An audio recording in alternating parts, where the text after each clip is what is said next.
오늘 은혜 받으실 하나님의 말씀은 마가복음 10장 6절에서 9절, 그리고 시편 133편 1절에서 3절입니다. 우리가 이 말씀을 함께 읽으실 때 하나님의 음성으로 들으시길 바랍니다. 창조 때로부터 사람을 남자와 여자로 지으셨으니 이러므로 사람이 그 부모를 떠나서 그 둘이 한 몸이 될지니라. 이러한즉 이제 둘이 아니요 한 몸이니 그러므로 하나님이 짝지어 주신 것을 사람이 나누지 못할지니라 하시더라. 보라, 형제가 연합하여 동거함이 어찌 그리 선하고 아름다운고 머리에 있는 보배로운 기름이 수염 곧 아론의 수염에 흘러서 그의 옷깃까지 내림 같고 헐몬의 이슬이 시온의 산들에 내림 같도다. 거기서 여호와께서 복을 명령하셨나니 곧 영생이로다. 네, 5월을 맞이하면 대부분의 교회마다 첫 번째 주일은 어린이 주일로 지키지요. 우리 자녀들을 주 안에서 잘 키워야지만 또 쉽지만 않은 게 현실입니다. 또한 5월의 두 번째 주일 바로 오늘이죠. 오늘은 낳으시고 키워주신 그 은혜를, 부모님 은혜를 생각하고 감사하는 마음을 갖자는 의미에서 어버이 주일로 지키죠. 우리 부모님들의 수고를 생각하면 때론 눈물도 많이 나기도 하죠. 그래서 부모님을 잘 공경해야겠다는 생각은 하지만 이 또한 마음만 앞설 뿐 쉽지만 않은 게 현실입니다. 자, 한번 물어보겠습니다. 나이가 어찌됐든 슬하에 자녀를 두었기에 부모가 된 분들 한번 손들어 보시겠어요? 네, 부모가 되신 분들, 네, 한 거의 5분의 4는 되신 것 같아요. 내주십시오. 네, 부모로서 자식을 키우느라 지금까지 수고 많이 하셨으니까 이제부터는 부모 대접을 좀 받으면서 살고 싶다라는 생각 들지 않습니까? 그렇죠? 오늘 그래서 어버이 주일이기 때문에 설교자가 부모님 잘 공경해라, 부모님 대접 잘해라, 부모님 잘 섬겨라, 이런 내용의 말씀을 저희들 교회에 아주 쏙 들어가게 해주면 감사하겠죠. 그래야 안 그래요? 네, 아멘. 크게 이야기하시네. 어느 며느리가 어버이날 시어머님께 문자를 드렸습니다.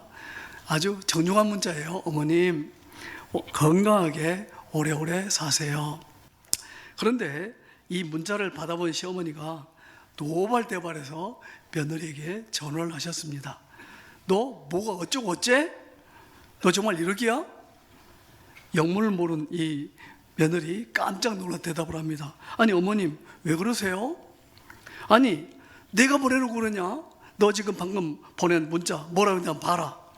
며느리가 핸드폰 열고 어머니께 보낸 문자를 확인해보니 불사 사실은 어머님 건강하게 오래오래 사세요 라고 보내야 되는데 이 핸드폰 자판을 잘못 눌러가지고 시오자 대신 니은자, 시오자 바로 위에가 니은자 아닙니까? 니은자를 친 거예요. 그래서 오래오래 사세요가 아니라 오래오래 사네요 이렇게 된 거예요. 오래 사신다고 비아냥거린 말투가 되어버린 거죠. 자, 며느리들, 우리 결혼해서 한 가정에 며느리 되신 분 한번 손 들어보세요. 며느리들, 나이가 어찌됐든 내리시고요. 따라합시다. 꺼진 불도 다시 보자. 시어머님께 문자 보내기 전 반드시 확인하자. 네, 아멘이요. 아들이 결혼해서 또 한번 손 들어 보시겠어요? 며느리가 있는 분들 한번 손 들어 보시겠어요? 그리고 아직 결혼 안 했지만 같이 아들이 있어서 언젠가 며느리를 볼 그런 가능성이 있는 가정에 손 들어 보세요. 훨씬 많죠. 네. 자, 혹 여러분이 며느리로부터 오래오래 사네요 라는 문자를 받으면 자, 그 어떤 시어머니는 노발대발 했는데 여러분들은 어떤 반응 보이실래요? 어떻게 해요? 그냥 삐져가지고 있어요? 어떻게 하겠어요? 그래도 우리 상동 21세기 신앙을 가진 시어머니들 아니에요. 먼저 이렇게 좀 마음이 답답해지면 뭐 해야 되죠? 기도해야 되죠. 기도를 해야죠. 하나님, 며느리 말 맞다나 제가 오래오래 건강하게 살기 위해서 감사합니다 그래야죠. 예, 그리고 며느리에게 전화해야 되겠죠. 예, 어머니냐? 네, 어머니 문자 잘 받았다. 이렇게 시어머니 신경 써서 감사하다. 그런데 내가 나에게 보낸 문자 한번 확인해 볼래? 그래야 되겠죠. 며느리가 보고 아이고 놀래 자빠지고 어쩔 줄 몰라 하고 어머님 죄송해요. 이때 한마디 해야 되겠죠. 아가야, 죽으면 늙어야 되는데 오래 살아서 미안하다. 그런데 내가 보낸 문자 아주 재미있었다. 이런 문자라도 자주 보내다오. 어때요? 예? 좀 따뜻하지 않습니까? 며느리 여러분, 여러분의 이제 이 결혼하신 우리 며느리들이 이제 시어머니로부터 노발대발이 아니라 이런 반응을 받는다면 그 시어머님 어떻게 하실래요? 네? 안마해 드릴 수 있죠? 예, 업어 드릴 수 있죠? 네, 또 당장에 찾아가서 어머님 좋아하시는 거 사드릴 수 있죠? 또 용돈도 두둑이 드릴 수 있죠? 네, 우리 저 포함해서 자녀가 있는 모든 부모님들 따라합시다. 재미있게 늙어가자. 성숙하게 나이 먹자. 자녀에게 감동 주자. 오늘 어버이줄인데 어버이들이 하는 말이 많네요. 네, 자녀를 향한 부모님의 삶의 자세가 우리 아들, 딸은 20년, 30년 혹은 그 이상의 세월을 우리 품고 잘 키워왔잖아요. 밀착되어 있습니다. 그런데 이제 아들이, 딸이 결혼해서 새로 들어온 자녀가 있죠. 누구예요? 며느리와 사위예요. 예, 아들, 딸뿐만 우리 솔직히 말하면 아들, 딸 키우는 거 쉬웠어요? 어려웠어요? 쉬웠어요? 나는 참 어려웠는데. 네, 어려웠죠. 새로운 자녀, 며느리, 사위 대하는 거, 자, 쉬울까요? 어려울까요? 어려워요. 그러나 우리 믿는 자답게 또 이 부분 어른스럽게 성숙하게 잘 품어주는 그런 어머님, 아버님들 되시기 원합니다. 오늘 설교 제목이 부모님의 기쁨이 되는 자녀의 삶인데, 설교 제목 그대로 자녀의 삶 모든 것이 우리 부모님들의 기쁨이 되기를 간절히 원합니다. 오늘 메시지가 나이 드신 부모님 그리고 결혼한 자녀들에게 초점이 맞춰 있는데, 오늘 예배 참수자 중에 미혼 성도님들은 오늘 메시지 듣고 결혼한 다음에 부모님과 어떤 관계 속에 살 것인가에 대해서 깔끔하게 준비하는 시간 되길 바랍니다. 자, 그렇다면 이미 결혼한 장성한 자녀로서 어떤 삶을 살아야 부모님이 기뻐하실까요? 또한 부모님들은 결혼한 자녀들에게 어떻게 대해야 또 자녀의 삶을 건강하게 세워줄 수 있을까요? 오늘 말씀을 통해 몇 가지 답을 구하고자 합니다. 먼저 조보 속에 간주로 유인물 다 받으셨죠? 네, 또 오늘 설교 듣고 그냥 한 귀로 듣고 하는 게 아니라 또 좀 기록되어 가면서 오늘 뭐 깊고 심오한 단어는 없습니다. 전에 뭐 이미 들었던 말씀인데 한번 정리해보고 이거 좀 더 잘 실천하자, 그런 마음 가지고 오늘 메시지 듣길 바라고요. 빈칸도 들어있어요. 여러분 앞에 있는 볼펜들 사용하셔서 잘 메모해 가면서 들으시길 바랍니다. 먼저 오늘 이제 마가복음 말씀을 통해서 드릴 말씀은 1번, 첫째로 결혼한 자녀로서 가장 중요한 단어 두 글자입니다. 독립적인 삶을 확실하게 추구한다.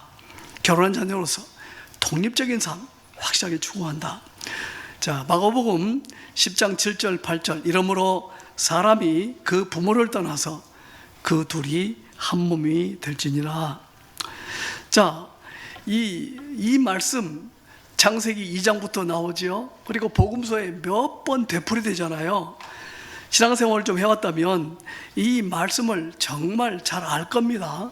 몇 장 몇 절인지 다 알고 있을 정도예요. 그러나 실제 삶 속에서는 실천 부분이 너무 미약한 부분이 바로 이 말씀이에요. 부부가 결혼하여 진정 한 몸이 되는 삶을 살기 위해서는 전제 조건이 있어요. 네, 부모님은 잘 떠나 보내야 됩니다. 또 결혼한 자녀는 떠나 나와야 돼, 확실하게. 오늘 본문을 좀 정리한다면, 첫째, 결혼한 자녀는 확실하게 부모님을 떠나 가는 길이지만 네 글자입니다. 독립해야 합니다. 독립해야 되고, 부모님은 결혼한 자녀가 확실하게 떠나 칸이 조금 길죠. 5글자입니다. 독립하도록 해야 합니다. 한마디 말로 떠나 보내야 된다고 말이에요. 예, 독립하도록. 자녀 입장에서는 독립해야 되고 부모님 입장에 독립하도록 만들어야 되고요. 이게 안 돼요. 믿는 가정에서도 여기 이제 칸이 밑에 빈칸이 3개가 있습니다. 이 가정, 저는 이제 상담 목사이기 때문에 평생을 상담해 왔잖아요. 이 상담, 교회 특히 상담이라면 신앙 상담이 제일 많은 것 같죠? 안 그래요. 대부분의 상담, 80% 이상이 뭐예요? 가정, 부부 관련 상담이거든요.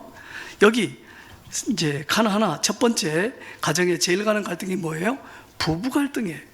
두 사람 사이의 갈등. 또 두 번째 칸은 시어머니와 며느리 사이 갈등. 무슨 갈등이라고 그래요? 고부 갈등이죠. 그것뿐만이 아닙니다. 장인 장모와 사위사이의 갈등이 있어요. 뭐예요? 장서 갈등. 부부 갈등, 고부 갈등, 장서 갈등으로 큰 고통 속에 사는 가정, 믿는 가정인데 참 많거든요. 오늘 본문 말씀, 사람이 그 부모를 떠나서, 사람이라고 그랬으니까 창세기에는 남자가 그랬는데 그건 대표명사입니다. 신약성경에 정확히 이야기하죠. 사람이 그 부모를 떠나서, 사람이니까 남자, 여자, 아들, 딸, 결혼과 더불어 모두 부모를 떠나야 돼요. 부모로부터 확실하게 떠난 후에야 그 둘, 남편과 아내가 진정으로 한몸된 삶, 건강한 부부의 삶을 누릴 수가 있습니다. 자, 부모는 자녀 탯줄을 2번 자른다고 하죠. 언제지요? 예, 태어날 때 1번. 그리고 언제예요? 결혼할 때 1번. 모두 중요한 거예요. 근데 첫 번, 태어날 때 탯줄 자르는 것은 잘해요. 잘 알아요. 왜요? 탯줄 자르지 아니하면 어떤 일이 벌어질까요? 성장이 불가능합니다. 탯줄을 통한 엄마로서의 엄마에게서 오는 영양 공급을 이제는 끊고 자신의 입으로 젖을 먹고 영양 섭취를 통해서 성장해 나가야 돼요. 자, 우리 이건 잘 알잖아요. 자, 그렇다면 우리 자녀가 결혼해서 가정을 이뤘어요. 자, 이때 또 탯줄 자르는 같은 그런 중요한 각오가 필요한 거예요. 마찬가지 원리가 결혼할 때도 작동이 됩니다. 결혼할 때 자녀를 부모로부터 떠나보내지 아니하면 스스로의 성장이 없어요. 계속 부모님께 이 관계가 있어서 엉켜가지고 부부 갈등, 고부 갈등, 장서 갈등, 모두 이런 것들을 만들어내는 거죠. 자, 이건 당위적인 이야기죠. 이제 중요한 건 3번째요. 그렇다면 실제 삶 속에서 어떻게 적용할까요? 3가지를 이야기하겠습니다. 딱딱 마무리해서 가로 속으로 1, 2, 3번 해놓았는데요. 1번, 첫째 뭐라고 그랬죠? 삶의 결정권을 이양하는 게 부모로서 독립시키는 거예요. 또 결정권을 확실하게 행사하는 게 자녀의 삶의 모습이고요. 일상 삶 속에서 큰 것뿐만 아니라 이런저런 크고 작은 이런저런 결정해야 할 일, 또 중요한 건 줄거놓으십시오. 삶의 스타일, 그걸 누가 정합니까? 자녀 부부가 결정하며 살아가도록 격려하고 기도해 주세요. 부모가 간섭할 일이 아니에요. 콩나라 배나라 밤날 할 일이 아니에요. 자, 이렇다면 조그만 이야기 제가 예를 들겠습니다. 결혼이 얼마 안 된 아들이 있습니다. 결혼한 아들에게 출근한 일 시작한 아들에게 전화합니다. 아들, 오늘 아침 밥 잘 먹었니? 네 엄마. 뭘 먹었니? 예, 빵과 우유로 했어요. 아니, 힘든 일터로 나가는 남편에게 내 잘난 색시는 아침밥도 안 챙겨주니? 자, 이렇게 이야기를 걸어왔습니다. 이때 신랑, 남편은 어떻게 대답해야 할까요? 결혼 전에 엄마가 아침마다 따뜻한 밥 해준 거 잘 먹고 했는데, 지금은 빵과 우유로 때워야 돼요. 그렇지 않아도 좀 와이프한테 서운한 감정이 있던 차에 엄마가 이렇게 전화까지 했습니다. 한마디 이제 가지 거둡니다. 엄마의 전화에. 그러게 엄마, 아침밥 챙겨주는 게 뭐 그렇게 힘든 일일까요? 그러는 거예요. 그래가지고 이제 이것저것 투덜투덜 되는 거죠. 이렇게 하면 엄마와 신랑은 한 통속이 되는 거죠. 예?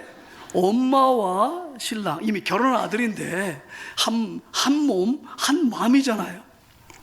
어떤 시어머니는 이제 아들한테 이 말 듣고 누구한테 전화해요? 전화해서 너 아침밥도 밥 안 해주기야? 이제 시비를 거는 거죠. 이렇게 되면 건강한 가정, 건강한 부부의 삶이 세워지겠어요? 허물어지겠어요? 자, 이게 큰 결정 아니잖아요. 삶의 스타일, 간섭을 해서 이런 게 얼마나 많은가요? 자, 그렇다면, 자, 이 아들은 그랬고, 자, 우리 상동 21세기 교회 다른 아들입니다. 아니, 힘들게 일 나가는 남편에게 내 잘난 색시는 아침밥도 안 챙겨주니 할 때 이 아들, 이렇게 톤을 높여서 말하는 엄마에게 어떤 답을 어떻게 해야 진정으로 이 엄마, 부모님 품을 떠난 아들의 모습일까요? 엄마, 나 죽지 않고 잘 살고 있어. 아니, 밥 아니고 아침부터 밀가루 음식으로 그렇게 먹고 뭐가 되겠니? 엄마, 아침에 밥 대신 빵과 우유 먹으니 또 다른 맛이 있네요. 엄마, 만두린 밥도 좋지만 빵, 우유 훨씬 편리하고 좋네요. 이 말을 들은 엄마는 어떤 생각을 할까요? 좀 서운하죠. 그죠? 자기가 같은 한 편 안 먹어주니까 속으로는 내 아들을 이제 잃어버렸구나. 지 섹시에게 빠져서 그래 빵과 우유 먹고도 괜찮다 이거지. 좀 마음에 서운함, 야속함, 내가 어떻게 키운 아들인데 생각하면서 조금 좀 서운하지 않겠어요? 이때 우리 성경적인 표현은 마귀가 들었다고 그래요. 무슨 마귀예요? 섭섭마귀. 무슨 마귀? 섭섭마귀. 자, 우리의 삶 속에 마귀가 들어오면 놔둬야 돼요? 쫓아내야 돼요? 쫓아내야 돼요. 부닥거리에서 기도해서 어떻게? 기도해서 쫓아야죠. 마음에 조금 기도하지만 좀 답답합니다. 서운한 마음 가지고 기도해야죠. 하나님, 결혼 후 지 섹시에게 푹 빠진 아들 때문에 잠시 속이 상했는데 생각해보니 성경 말씀의 가르침대로 확실히 부모를 떠난 아들임이 확인되어 오히려 감사합니다. 이렇게 기도하지 않겠어요? 이제 기도하고 나면 어때? 소원함이 좀 어떻게 물러갈까요? 계속 남아있을까요? 좀 정리가 되겠죠. 기도하고 나면 일어서면 하나님께서 너 정말 잘하는 거야. 그렇게 하는 거다. 하나님께서 떠나라고 하신 그 말씀대로 순종하는, 살아가는 그 어머니의 모습 보며 하나님께서 기뻐하실 거예요. 자, 아침에 빵을 먹던 우유를 먹던 누구의 결정? 결혼한 며느리 결정이 아니고 누구 결정? 부부의 결정. 좀 밥 먹고 싶으면 어떻게 해야 돼요? 신랑이 자기 섹시 꼬실라이제이션을 잘해야죠. 그래서 우리 아침에 뭐 먹자? 밥 먹자. 둘이 결정. 시어머님, 시부모님이 뭐 어떻게 해서 뭐 압력을 가하고 그럼 재미가 없잖아요. 두 사람의 결정, 두 사람의 삶의 스타일. 어떤 또 시부모님은 손자, 손녀 낳으니까 너무 예쁘고 좋은 거예요. 근데 며느리가 이제 좀 천기저귀 사용하면 좋겠는데 밤낮 종이기저귀만 사용해. 그러니까 또 엉덩이가 짓무르기도 하고 그래요. 또 잔소리 막 해댑니다. 자, 이것도 손자 엉덩이가 짓무르고 말고 누구의 결정? 누구의 결정? 아들, 부부, 며느리, 아이 키우는 것은 소소한 문제예요. 삶의 결정이라는 큰 거 아니에요. 소소한 것들을 존중해주고 우리 부모로서 그들의 이 젊은 부부의 삶을 잘 이렇게 세워준다면 그게 부부로서는 자녀 부부로서는 너무 고마운 거죠. 우리 부모로서 할 일은 뭐예요? 집 물론 엉덩이 보면 며느리한테 잔소리할 게 아니라 조용히 약국에 가서 바셀린 사다가 마데카소를 사다가 그냥 발라주고 끝내요. 그걸로. 첫째는 뭐라고요? 독립한다는 것은 삶의 결정권을 자녀 부부에게 뭐 하는 거? 이양하는 거. 자, 두 번째, 정서적 의존관계 청산입니다. 자녀의 관심과 사랑이 이제 결혼한 다음에 부모에게서 자신의 배우자에게, 자기 섹시에게, 자기 신랑에게 쏠렸어요. 한쪽 기울었다고 말해요. 경도된 것을 느낄 때 오히려 기뻐하고 축하해 주라고 말해요. 솔직히 저와 여러분 자녀들 키울 때 10살 먹든 20살 먹든 30살 먹든 철딱사이가 있어 없어요? 없지요. 근데 철딱성이 없는 내 딸을, 내 아들을 건사해 줄 사람 생겼으니 어찌하니 기쁘랴. 그런 자세가 돼야지.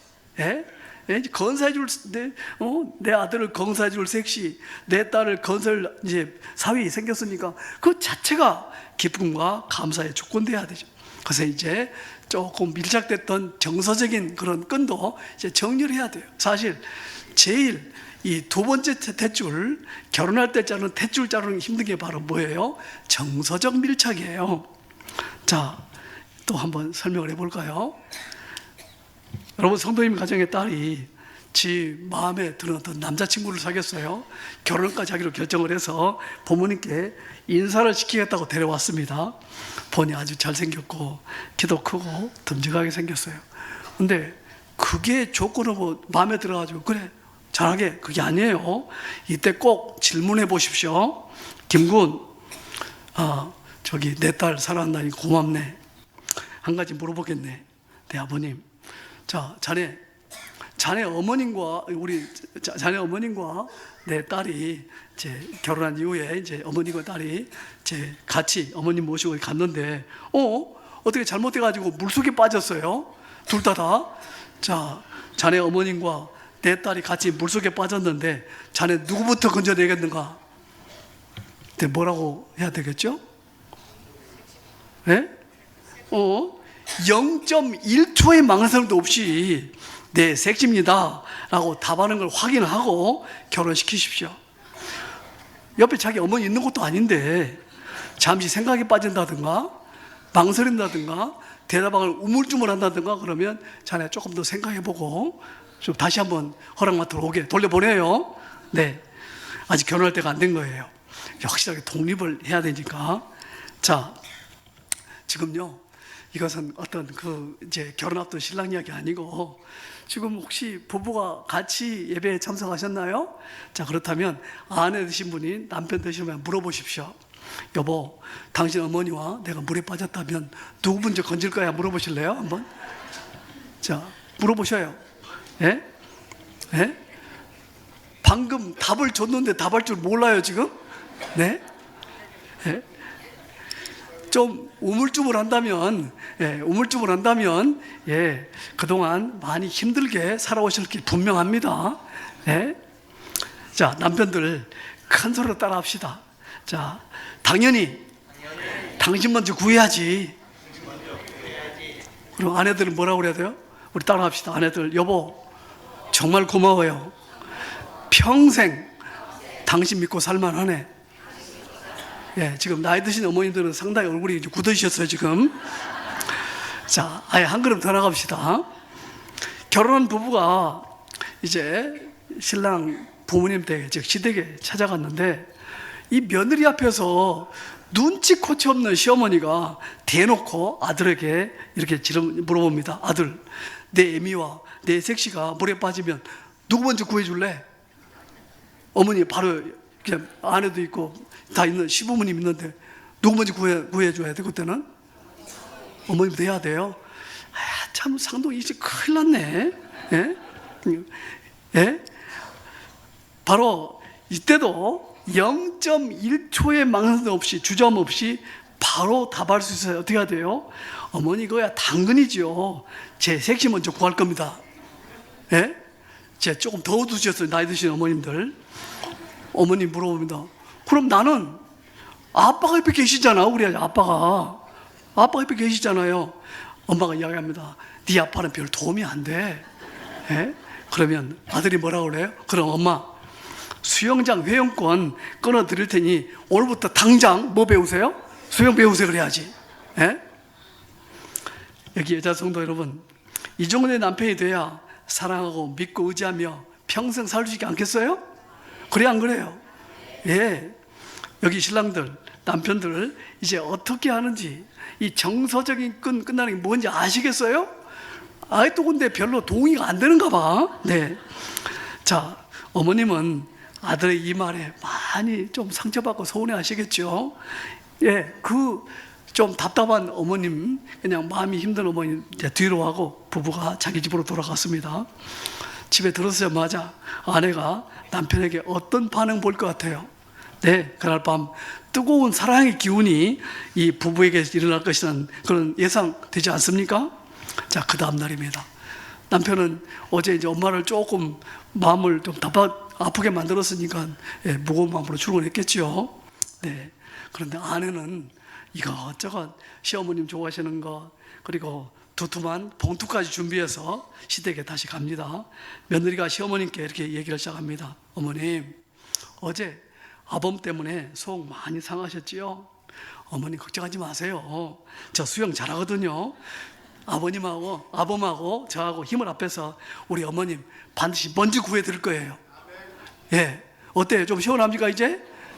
예? 시댁관계가 꼬이면 이 며느리들 시금치도 안 먹는다고 그러죠. 뭐가 들어갔으니까? 시자 들어갔으니까. 2주 전 3주 전 어떤 목사님 그러대, 성경에 안 읽는 게 있어요. 뭘 안 읽어요? 시편 안 읽는데 왜? 뭐 들어갔으니까? 시편 들어갔으니까. 이 며느리들은 시네마 안 간대요. 뭐가 들어갔으니까? 시편 들어갔으니까. 그러나 자, 시댁을 좋아하고 잘 섬기는 아내는 누가 만드는 거예요? 남편이 만드는 거예요. 남편이. 네. 예, 부모님부터 확실하게 독립한 남편이, 아들이 만드는 거예요. 자, 이렇게 된다면 부부의 삶이 달라지잖아요. 부모하고 관계는 조금 소원해지겠죠? 그러나 부부가 궁짝이 맞아요. 이 궁짝 맞는 부부가 부부의 삶을 세우면서 점점 나이 들어가시는 이 부모님 제대로 잘 섬기겠어요? 안 섬기겠어요? 부부가 건강해야, 부부가 둘이 힘이 있어야. 지금까지는 아들 혼자 부모님 섬겼지만 부부가 힘을 합해야 우리 이제 열매 맺는 삶인데, 성경적인 열매는 최소한 몇 배예요? 30배, 그 다음에 60배, 100배로 더 부모님 잘할 수 있어요. 그래서 정서적인 거 조금 서운한 감 드는 거 있잖아요. 우리 아들이, 우리 딸이 자기 섹시에게, 자기 신랑에게 조금 좀 빠진 것 같아요. 어떻게 해요? 계속 더 빠져라 그러세요. 예? 격려해주고 더 우리 재밌게 살도록, 예, 아주 뭔가 좀 또 이런저런 또 시어머니 시합을 할 수 있는 따뜻한 격려를, 혹시 부부가 놀러 간다면 단짝 누구를 불러? 며느리를 불러가지고 봉투 하나 줘요 그때. 예, 만약에 10만 원 며느리 줬다 그러면 성경적인 최소 수학은 몇 배? 얼마 구하게 돼 있어요? 얼마 받아?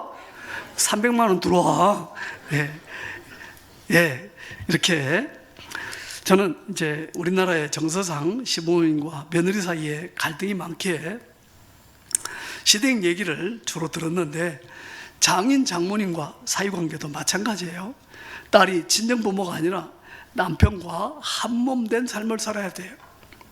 저 최근에 어떤 남편 제 어떤 상담 시작을 했는데요, 결혼한 지 한 5년 됐어요. 이제 그렇게 오래된 부부 아니죠. 이 아내하고 친정 부모님하고 너무 밀착이 되어 있는 거예요. 근데 어떻게 삶의 과정 속에 이제 이 장인 장모님과 사이사이에 조금 뭐 꼬인 게 생겼어요. 그러니까 그냥 아내가 화가 나가지고 어디로 가버렸어요? 친정에 가가지고 별거 중이에요, 별거 중. 이러면 되겠어요, 안 되겠어요? 나중에 이제 남편을 만났는데 친정 부모가 그런다네. 이혼해라. 놀고 있네. 예? 그러면 되겠어요, 안 되겠어요? 믿는 가정이 그래, 믿는 가정이. 예? 물론 딸 예쁘게 키웠으니까 얼마나 귀하겠어요. 그러나 결혼하면 누구 품으로 보내야 돼? 예, 신랑 품으로 보내야 돼요. 둘이 잘 살아서, 예, 그 다음에 이제 이 건강한 삶을 사는 자녀의 효도를 받아야지, 그냥 결혼 전과 똑같이 한다면 여기 문제가 있잖아요. 자, 실전상 첫 번째는 뭐예요? 삶의 결정권 이양. 두 번째는 정서적 의존관계 청산. 자, 세 번째입니다. 독립이라는 것은 이제 세 번째는 재정적인 독립이에요. 자녀가 결혼한 후에 재정적으로 부모에게 의존하지 않도록 합니다. 저는 결혼 앞둔 커플에게 결혼 예비 교육을 시킬 때 재정적으로 얼마나 독립이 되었는지 묻는 질문을 사용해요. 거기에 이제 옮겨놨습니다. 결혼 예비 교육 자료가 1번, 자녀가 부모로부터 얼마만큼 재정적으로 독립이 되었다고 생각하는가, 이제 이 아래선에 표시해 보라 그랬죠. 자, 이런 결혼한 이후에 계속해서 부모로부터 거의 100% 재정적인 도움을 받고 살아야 여건에 있는 커플도 들어있어요. 예를 들면 아이도 이제 두 사람이 직장이 없고 학생이에요. 학생 부부. 그런데 어떻게 했어요? 네. 또 어떤 경우는 군 복무 중인데 이 신랑이 장교가 아니라 이 사병이에요. 그러면 또 어떻게 하겠어요? 그때는 거의 뭐 사정이 있어서 결혼을 시켰는데 계속해서 일어설 때까지는 100%또 부모님의 재정적인 도움을 받고 살아야 되겠죠. 자, 근데 그게 아니고 이제 정상적인 삶을 산다면 여기 몇 번의 답을 해야 정상이에요? 완전 독립이 몇 번이죠? 10점. 그러니까 몇 점에 답을 해야 돼요? 더 이상 부모님 도움 없이 재정적으로 10번에 표기해야 정상인데 9번도 표기를 하더라고요. 물어봅니다. 왜 9번이죠? 뭐 재정적으로 의지할 일 없는데 가끔 김치를 얻어다 먹어야 된다는데 그 정도는 애교로 봐줘요. 그런데 8번, 7번, 5번, 6번 계속해서 이 어느 정도 필요할 경우마다 부모님의 도움을 받지 아니하면 살 수 없다고 생각을 해요. 근데 막상 재정적인 걸 검사해 보면 한 달에 핸드폰 요금만 10만 원 이상을 써. 그러면 되겠어 안 되겠어요? 그게 아니죠. 우리나라 사회 경제적 여건상 결혼하는 시점에 부모님으로부터 이런저런 재정적인 도움을 받아 시작하는 것은 좀 이해할 수 있어요. 그런데 문제는 결혼 후에요. 결혼 후에 재정적인 독립이 가능하다는 질문에서 상당히 많은 커플들이 아까 말씀드린 대로 90이 아니에요.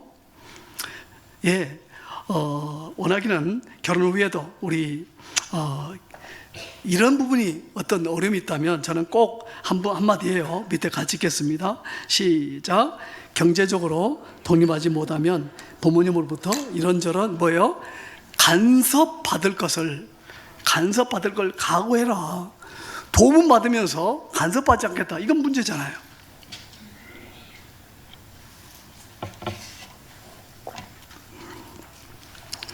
결혼 후에도 여전히 부모님에게 경제적으로 의존하는 삶을 사는 부부가 우리 상동 21세기 교회에 결혼한 부부들 중에는 한 커플도 없기를 바랍니다.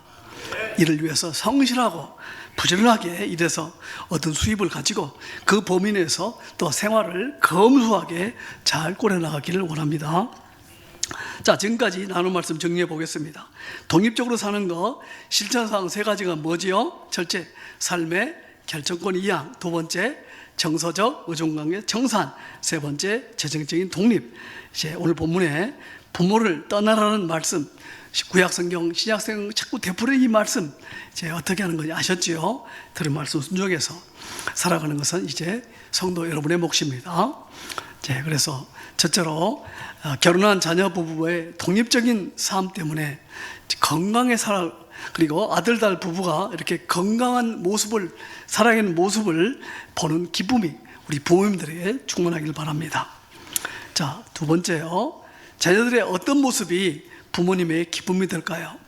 2번, 장성한 자녀들, 형제 자매 간의 형제 우애, 동구 간의 우애, 또 피부치 사랑 그러죠? 형제 우애를 추구하길 원합니다. 우리 찬양 많이 부르는 찬양이 있어요. 형제의 모습 속에 보이는 하나님 형상 아름다워라. 존귀한 주의 자녀 됐으니 뭐예요? 사랑하며 섬기리. 또 자매의 모습 속에 보이는 이 찬양이 있죠. 믿어서 교회 내 한 가족이 되는 형제 자매 부르면서 함께 즐거울 수 있는 찬양이죠. 주 앞에서. 그런데요, 이 찬양을 진짜 피부치들은 나의 형, 나의 아우, 나의 언니, 나의 동생, 진짜 피부치끼리 이 찬양을 주 앞에서 할 수 있다면 얼마나 좋을까요? 나이가 50대, 60대 이상 저 포함해서요, 이 세대의 초등학교, 당시 국민학교지요, 시절 도덕책에 나온 의좋은 형제라는 이야기 기억하실 거예요. 지금은 뭐 도덕책도 없죠. 어느 의좋은 형제가 있었는데 가을철 추수의 계절이 다가왔습니다. 각각 형제는 자신의 논에 나가서 서로 열심히 일했겠죠. 논에 나가 익은 벼를 낫으로 베어서 볕단을 만들고 각기 자기의 논둑에 곳곳에 수북이 쌓았습니다. 추수라는 고된 일을 마친 이 두 형제는 각자의 가정으로 돌아가 저녁을 먹고 잠을 청했어요. 그러나 이때 형은 쉽게 잠에 들지를 못합니다. 왜? 마음속에 있는 한 가지 생각 때문에 그래요. 이제 갓 결혼해서 삶을 시작한 동생네가 경제적으로 쉽지는 않을 텐데, 깊은 밤중이지만 형은 일어나 다시 논으로 갑니다. 그리고 자신의 볕단 상당량을 동생네 쪽으로 옮겨놓습니다. 이만하면 됐다. 회심의 미소를 짓고 집으로 돌아와 남은 잠을 청합니다. 예, 잠이 꿀맛 같습니다. 다음날 논에다가 쌓인 볕단을 본 형은 고개를 갸우뚱거려요. 이상하다. 꽤 많이 옮긴 걸로 생각하는데 전혀 변화가 없지. 내가 셈을 잘못한 건가? 그날 밤 형은 더 많은 볕단을 아우네 논으로 옮겼습니다. 그리고 아침에 깨서 논에 나가보면 또 마찬가지예요. 전혀 변화가 없거든요. 내가 너무 좀 마음만 많다고 생각했나? 오늘 밤 작심하고 더 많이 옮겨야지. 새벽녘까지, 밤부터 새벽까지 자신의 볕단을 아우네로 열심히 옮기며 마음속으로 흐뭇해하던 이 형은 이제 마지막으로 한 번만 더 볕단을 가지고 이제 옮겨야 되겠다, 한 번 더 하겠다 가다가 누군가 이쪽으로 오는 모습을 보고 잠시 섰습니다. 그리고 왜 볕단이 어제 그제 변하지 않냐고 똑같이 있는 줄어들지 않는 이유를 곧 알게 됐어요. 왜요? 형이 만난 사람은 어깨에 볕단을 잔뜩 짊어진 자신의 동생이었기 때문에 그럽니다. 아니, 아우 아니야? 아니, 형님 두기 전에는 와락 껴안았어요. 형님 왜 그러셨어요? 씀씀이가 저보다 식구도 많고 형님애가 훨씬 많을 텐데. 그리고 그 이야기는 이렇게 끝을 맺어요. 위에서 내려다보던 달림도 방긋이 웃고 있었다. 어디 달림뿐이었겠어요? 저 위에서 내려다보신 우리 하나님께서는 또 얼마나 기쁘셨을까요? 이렇게 형제 우애가 좋은 두 아들을 둔 부모님은 어땠을까요? 얼마나 행복했을까요? 형제 우애는 듣기에도 좋습니다. 보기에도 좋습니다. 이 아름다움은 시대의 흐름에도 변치 않습니다. 옛날 구약성경 시편 133편 그 시절이나 지금이나 변함이 없어요. 예, 우리에게 형제 우애라고 권하십니다. 사랑하는 성도 여러분, 방금 예언을 듣고 형제에 대한 사랑, 피부치 사랑에 대해 늘 부러움, 아쉬움, 운만을 품은 채 신앙생활을 하다가 하나님 나라에 가시겠어요?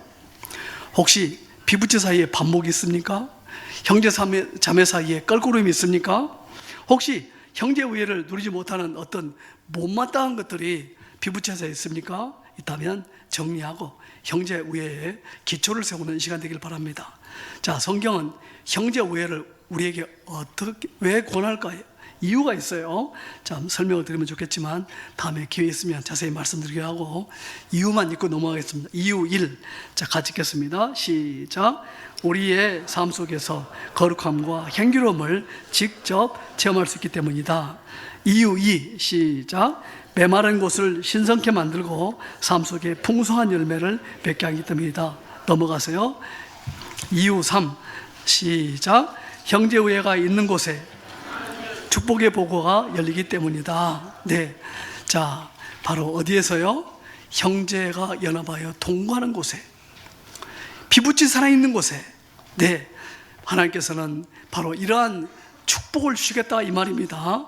이유가 있어요. 그래서 혹 우리들은 우리 이제 하나님 말씀 따라 예수 믿고 하나님의 자녀가 되어 열심히 사는데, 혹시 저와 여러분 가운데 안 믿는 형제, 안 믿는 자매가 있다면 바로 형제 우애, 주 안에서 명령하신 이 말씀을 잘 순종해서 바로 헌신적인 형제 우애를 통해서 또 피부치가 하나님께 돌아오는 바로 영생을 명하신 하나님 복을 누릴 수 있기를 간절히 원합니다.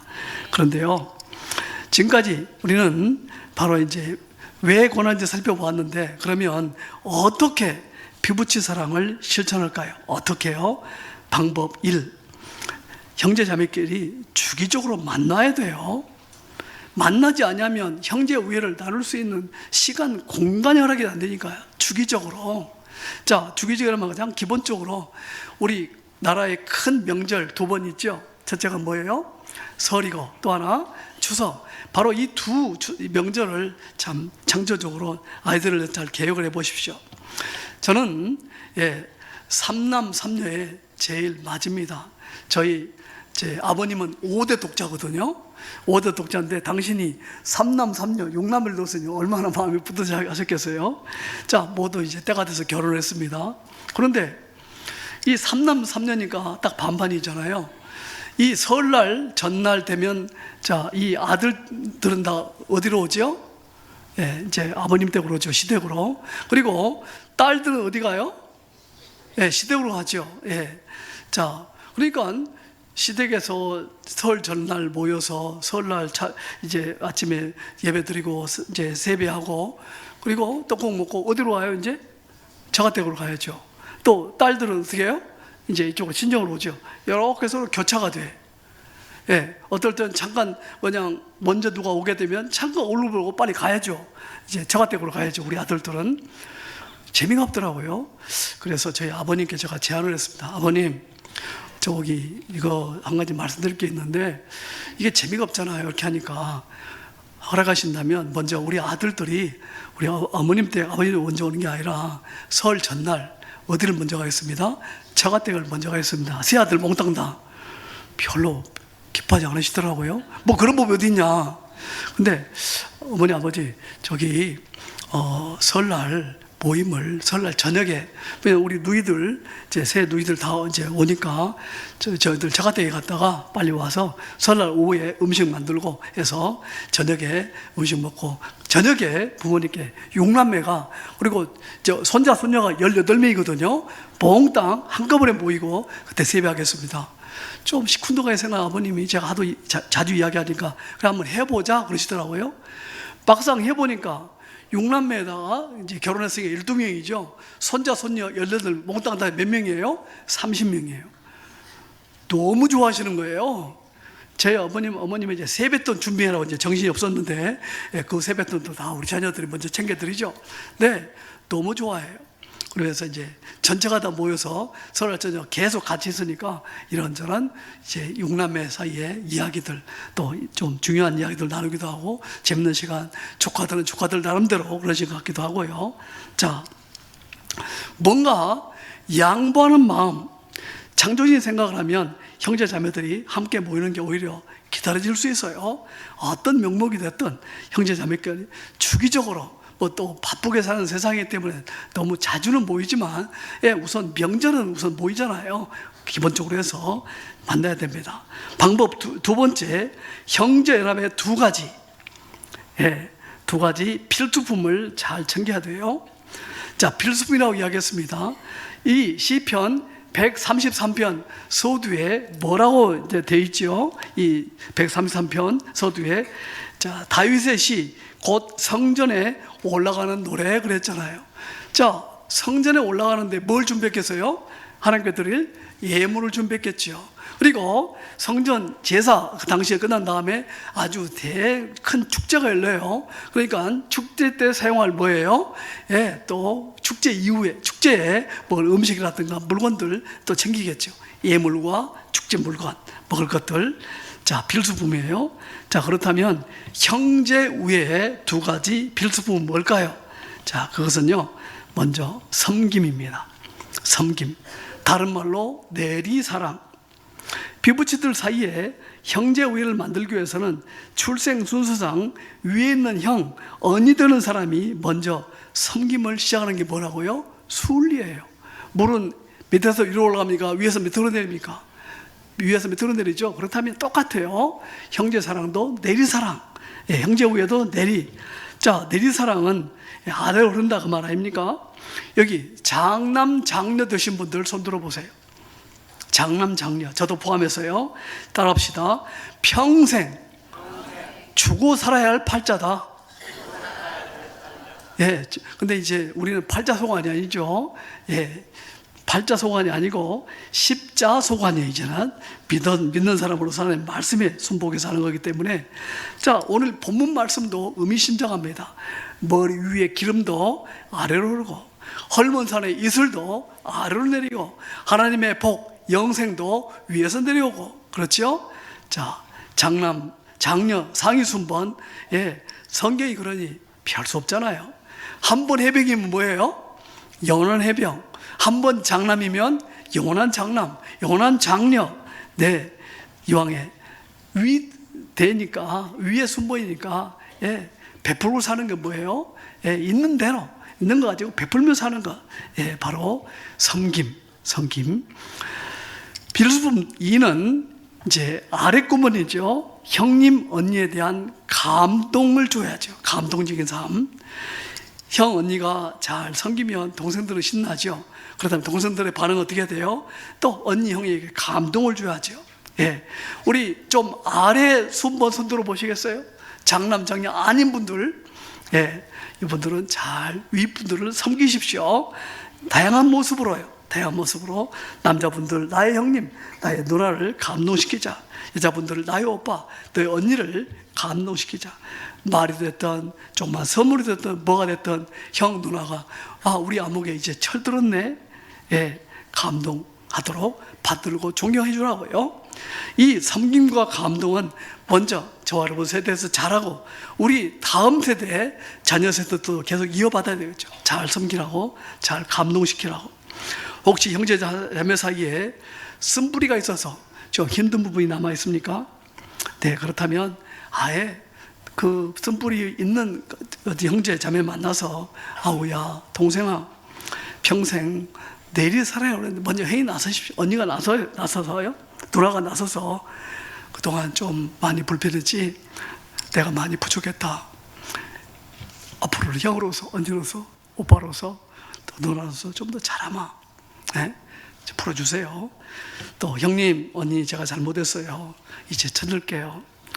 감동을 해요. 혹시 좀 이런 맺힌 것들이 어떤 지형적인 문제가 뭐 있습니까? 좀 손해 보십시오. 우리가 물질 붙잡고 천년 만년 살 거 아니잖아요. 이것 때문에 형제 사이에 깨져서 그냥 껄끄리 사는 거 재미없잖아요. 우리가 믿는 우리가 윗군번이 됐든 아랫군번이 됐든 우리 출생 순서상 먼저 나서자고요. 예, 그래서 좀 풀고 이제부터 잘 세워가는 그러한 우리 성도 21세기 성도들 되기를 간절히 원합니다. 이렇게 아름다운 형제 우애를 누리며 사는 걸 볼 때 우리 부모님이, 아까 의존 형제 이야기처럼 부모님이 그 자녀들이 우애 속에 산다면 어떤 생각이 들까요? 하나님, 이제 죽어도 뭐가 없습니다? 여한이 없습니다. 그렇지 않겠어요? 자녀 부부 삶 잘 세워가고 또 형제 사이에 이미 다 장성에 큰 자녀들이지만 서로 섬기고 사랑하고 그런 모습을 부모로서 본다면 얼마나 기쁨이 클까요? 그러한 우리 교회 성도들 되기를 간절히 원합니다. 마지막 세 번째는 부모를 공경하는 자에게 주시는 하늘의 복을 누리고 산다, 그 말이에요. 자, 에베소서 오늘 본문에 포함 안 시켰는데 거기 있습니다. 에베소 6장 2절 3절 같이 읽겠습니다. 시작. 내 아버지와 어머니를 공경하라. 이것은 약속이 있는 첫 계명인. 이로써 내가 잘되고 땅에서. 여기 하늘의 복, 하늘의 약속이 있어요. 첫 번째가 뭐지요? 잘됨이 있죠. 뭐라든 잘되게 하겠다. 뭘 통해서? 부모 공경 잘하면 내가 너의 삶을, 약속 있는 제일 가는 첫 번째 계명은 제일 가는 the first commandment, number one 명령이라 그 말이에요. 예, 확실하게 보장해 주겠다 이 말이에요. 첫째는 잘되게 하겠다. 두 번째는 뭐예요? 장수입니다. 장수, 오랫동안 살게 하겠다. 중요한 것은 그렇다면 이제 잘됨과 장수의 복이 있는데 부모 공경을 어떻게 할까가 문제잖아요. 얼마 전 뉴스에 부모로부터 재산을 물려받은 자식이 그 후에 부모 공양을 남몰라 해가지고 부모가 고소를 했죠. 예? 그런 이야기 들으셨죠? 그래서 이 효도 계약서를 그런 자녀가 부모가 자녀에게 재산을 이제 물려줄 때 효도 계약서를 쓰고 물려주자. 부모가 재산을 증여하는 대가로 자녀가 효도의 의무를 부담하고 합의하고 문서로 공증 받아두자. 이게 효도 계약서예요. 그런데요, 효도 계약서를 쓰고도 구체적으로 또 봉양을 안 해가지고 문제가 많더라고요. 그래서 일각에서는 이제 계약서가 아니라 법으로 만들자. 그래서 불효자 방지법을 만들어서요, 지금 국회에서 계류 중에 있어요. 통과는 되지 않았거든요. 불효자 방지법. 근데요, 부모 공경을 법으로 정한다고 해서 잘 될까요, 안 될까요? 또 문제예요. 씁쓸한 마음이 생기죠. 꼭 이것까지 법으로 해야 될까? 성도 여러분, 오늘 본문 말씀은 확실하게 해라. 내가 잘 되게 하겠다. 네, 오래 살면서, 이 땅에 살면서 또 기쁨과 감사의 삶을 살게 하겠다. 자, 그렇다면 이제 구체적으로 어떻게 이제 실천해야 될까요? 이 부모 공경을 제가 상담 목사니까 구체적으로 상담 측면에서 실질적인 제안을 드리겠습니다. 이 부분의 전문가들은 효, 이제 부모에게 잘하는 거죠. 부모 봉양을 효라고 그러죠. 효를 바라보는 관점에 있어서 부모 세대와 자녀 세대의 인식이 같아야, 또 기대치 이런 것들이 생각이 같아야 이 부모로서는 자녀에 대한 고마움이 생기고, 또 자녀는 부모를 향해서 그렇게 할 때 보람을 느낀다고 해요. 자, 그렇다면 어떤 면에 인식을 같이 할까요? 여기에 통상 5가지를 듭니다. 첫째, 신체 물리적 도움. 첫 번째는요, 연로하신 부모님에게 교통편이나 어떠한 제공에 자질구레한 어떤 가정 내 고장 수리 같은 거. 자, 두 번째, 정서적 지지입니다. 부모를 찾아뵙거나 안부 전화 드리는 것. 시대로 계속 전화하면 안 되잖아요. 사전에 어느 정도 좀 이야기하라 그 말이죠. 세 번째는 경제적 부양이죠. 부모님께 용돈 드리는 거, 비상시 목돈 등 부모님 부양하는 드는 돈. 네 번째는 규범적 의무, 집안 대소사, 명절에 부모님 찾아뵙는 것 등등. 부모 간병은 좀 더 나이가 들 때 병상에 있는 부모 간호 어떻게 할 것인지, 진짜 나이가 들어서 부모님의 마지막을 어떻게 할 것인지, 요양원에 모실 것인지, 혹은 자녀 집에 모실 것인지, 그런 것들을 제 사전에 이야기하는 거죠. 자, 그렇다면 어떻게 실천할까요? 뭐 외자녀, 외딸 있다면 이 5가지를 모두 한 자녀가 알아서 해야겠죠. 그러나 또 자녀가 여러 있다면 조금 더 생각이 필요합니다. 1번 같이 해볼까요? 시작. 자녀 중 누군가가 부모님을 찾아가 위 5가지 중에서 어떤 면을 가장 중요하게 여기시는지, 어느 항목을 어느 정도 원하시는지를 여쭤보고 정리를 하십시오. 두 번째, 2번 시작.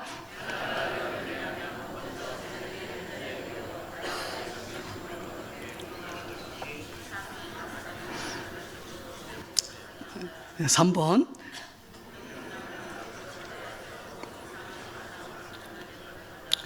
네, 이제 균등 분담 그랬는데 어떤 이 5가지를 똑같이 하자. 기본은 그렇지만 그 이상 분담이 그런데 내가 더 하겠습니다, 이런 분위기를 만들려고 말이죠. 이를테면 저도 이제 저희 아버님은 6년 전에 돌아가셨고요. 저희 어머니 홀로 계시는데, 자, 이런저런 이 5가지가 필요하죠. 근데 제 동생 가운데 남동생이 제일 어머님 가까이 살고 있거든요. 예, 형님 혹은 누나 그러면서 하는 이야기가, 제가 가까이 사니까 자주 들여다보고 챙길 것들, 그런 것들은 제가 주도록 하겠습니다, 그렇게 이야기하고요. 또 우리 6남매 중에서 제일 잘 사는 형제가 남동생의 제일 막내 동생입니다. 제일 잘 사는데, 형님, 누나들 제가 일의 여건상 부모님 자주 찾아뵈지는 못하지만 재정적인 부분은 제가 제일 좀 하겠습니다, 이렇게 된 거거든요. 자, 뭐 어떤 찾아보는 것, 전화 드리는 것, 또 어떤 이런저런 일들, 그런 것들, 일단 기본은 균등분담. 그렇지만 자원하는 마음으로 이거 내가 할게, 내가 이런 분위기가 되면 참 좋다고 말이죠. 4번 가지겠습니다. 시작. 누군가가 적극적으로 나서되 가능하면 말없이 묵묵히 섬기는 마음으로 한다. 네, 여기까지인데요. 자, 나서놓고 나중에 그냥 그렇게 했다고 또 짜증내고 누구는 나만 해야 돼요, 그러지 말고요. 예, 공지사라든가 하지 말고, 아예 섬기는 마음으로. 그렇게 하면 누가 복을 많이 누려요? 많이 하는 사람이 잘됨과 장수의 복을 더 많이 누릴 테니까요. 예, 특히 부모님 눈에는 장남, 장녀가 앞장서서 섬겨주면 아주 좋아하실 것입니다. 네, 오늘 말씀 잘 들으셨지요? 네, 정리해 보겠습니다. 예, 부모님의 기쁨이 되는 자녀의 삶, 결혼한 자녀 부부로서 독립적인 삶을 확실하게 추구한다. 2번, 장성한 자녀들, 형제자매 간의 형제 우애를 추구한다. 부모를 공경하는 자에 주시는 하늘의 복을 누리며 산다. 이렇게 살 때 바로 부모님의 기쁨이 되는 그런 삶, 또 자녀들이 부모님의 기쁨을 자녀 삶이 잘 세워지지 않겠어요? 그러한 삶으로 힘차게 세워가는 우리 상동 21세기 교회 성도님들 장성한 가정, 자녀 가정, 그리고 부모님 가정 되기를 간절히 원합니다. 네, 오늘 좀 긴 설교 들으셨죠? 예, 제가 기도하고 마무리 기도하고 축도로 예배 마치겠습니다. 같이 기도합니다. 하나님 아버지,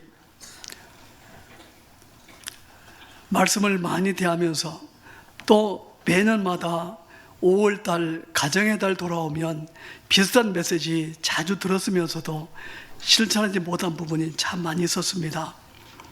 하나님 아버지, 오늘 다시 한번 우리의 옷깃을 여미고 하나님의 말씀 앞에 머리를 숙입니다. 연약한 부분들, 잘하지 못한 부분들, 하나님 어떤 부분이 연약한지 알게 하시고 구체적으로 실천할 수 있는 지혜와 용기를 주시기를 간절히 원합니다. 이런저런 이야기들, 또 부모님과의 관계 속에서, 형제와의 관계 속에서 계산적인 마음이 들지 않게 해 주옵소서, 이기적인 생각이 들지 않게 해 주옵소서, 먼저 섬기는 마음으로, 또한 이 서로를 갖다가 잘 받들어주는 마음으로 감당할 수 있는 우리 상동 21세기 성도들 되기를 간절히 원합니다. 오늘 말씀을 통해서 우리 부모로서 해야 할 일들 어떤 것인지 잘 들었습니다. 또한 자녀 입장에서 어떤 삶을 살아갈 것인지 잘 들었습니다. 이제 구체적으로 독립된 그러한 삶, 또한 형제 우애가 있는 삶, 부모님의 부모 공경을 실체적으로 잘 감당하는 우리 귀한 성도들 다 되게 주옵소서. 그런 마음 가지고 머리 숙인 이 시간, 우리 주 예수 그리스도의 은혜와 하나님 아버지의 다함 없인 사랑과 성령님의 감화 감동하심이 자녀된 부부들 삶을 잘 세워 부모님의 기쁨이 되고 하나님께 영광 드리기 원하는 사랑하는 온 상동 21세기 식구들 삶 속에 이제와 영원토록 함께 하시기를 간절히 축원하옵나이다. 아멘.